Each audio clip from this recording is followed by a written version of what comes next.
Well, hello, class. Phase three of today's Monday lecture series is going to be talking about, and I'm on page 436 of your book, Competing Values Framework, a Model of Organizational Culture. And when we talk about the Competing Values Framework, it really talks about how organizations, especially global organizations, need to choose between different cultural values along two types of dimensions. The first dimension is called the control dimension, and that involves the degree to which a culture is much more flexible than it is rigid, and what we would call centralized versus decentralized.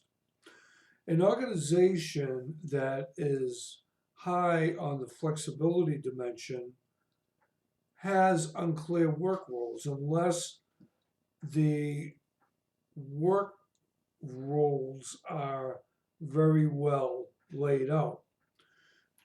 If they're unclear, it doesn't necessarily mean they are haphazard. If they are unclear, that means that they could also be constantly changing. Now, here again, remember, we're focusing on culture, so work roles, shared beliefs, and work procedures are constantly in flux with one another.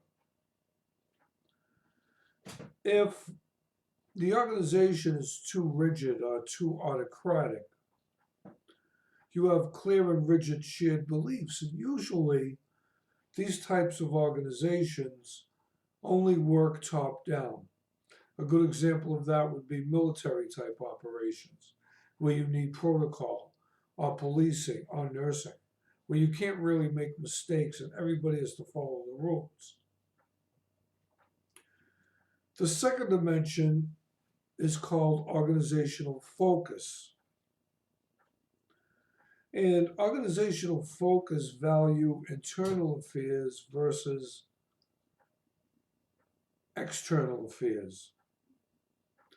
An organization that values internal workings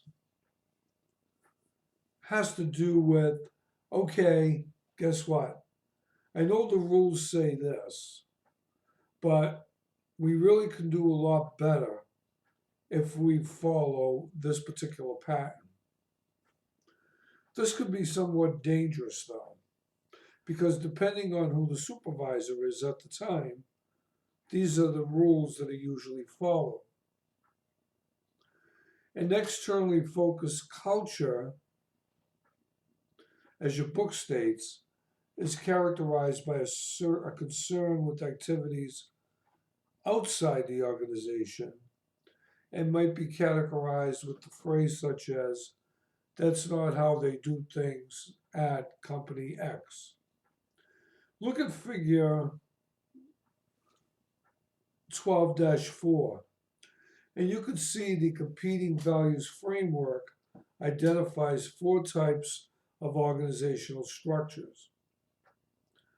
On page 436, you go from flexibility and discretion to stability and control. You have clan, adhocracy, hierarchical, and market driven. Now look at clan. A clan really is like if you have a family business, they're a clan, believe me. And in a small family business, you have strong commitment to employees, high participation, emphasis on collaboration in teams. Moving down, you have hierarchical, larger companies, a formalized structure of reporting, smooth functioning where everything transitions from one department to the next pretty evenly. And there's a big emphasis here on review and control. If we were to look at this, it kind of replicates a very stable organization, say a larger one, not like Hewlett Packard, believe it or not, if you're able to really research that company, but somebody that goes strictly by protocol, a hospital, an accounting firm, military.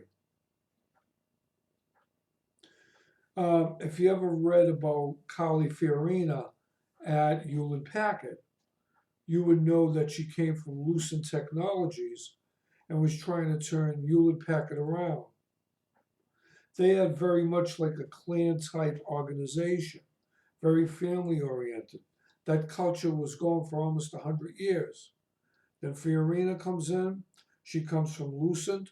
They have a very hierarchical structure, and she wanted to turn the company around by implementing certain protocols that were very rigid. And she expected loyalty. She expected you would follow orders the way she said she wanted to follow. But HP couldn't adapt to it because their culture never knew anything like that. So when Compaq came into the company, Fiorina was asked to resign because that represented a whole different set of wheels, so to speak. Compaq had a culture that many of their employees were very much related to something that might have been similar to HP. It might have been somewhere in between HP and Lucent. But the idea is they knew at HP that Carly Fiorina would not work out any longer. And they really needed Compaq not to fall below the iceberg. The iceberg would melt. On the right side of your quadrant there, you have clan to adhocracy. That's dynamic, innovative, entrepreneurial. Companies like that are like Google. You know, these are companies that really are on top of things, but they give their employees the autonomy to work on things that they know how to do and to be better at it. You could even say the same for Apple. Although Jobs was very rigid, he had no committees and he let people talk things out. He had huge brainstorming sessions. But in the end, although he had such passion and such commandment to his focus, he really listened to a lot of the people that worked with him. He just knew what he wanted. He left it to them to know how to get there. And that's what made Apple so market driven. If you go to that fourth quadrant on the right, competition, market focused, concern with market share, high emphasis on productivity and efficiency. Now, getting back to HP, you might have said the same thing about Carly Fiorina. She was really interested in market share and competition, but she was more interested in getting that done and what people thought about her performance, that it was more about her than it was about HP. And that's what differentiated HP from Apple. Apple had a different emphasis on productivity and efficiency because they felt if we build it, they will come. Like in Field of Dreams, right? They weren't interested, like, if you listen to Jobs, he is like, it's not about me. It's about what we can accomplish at Apple.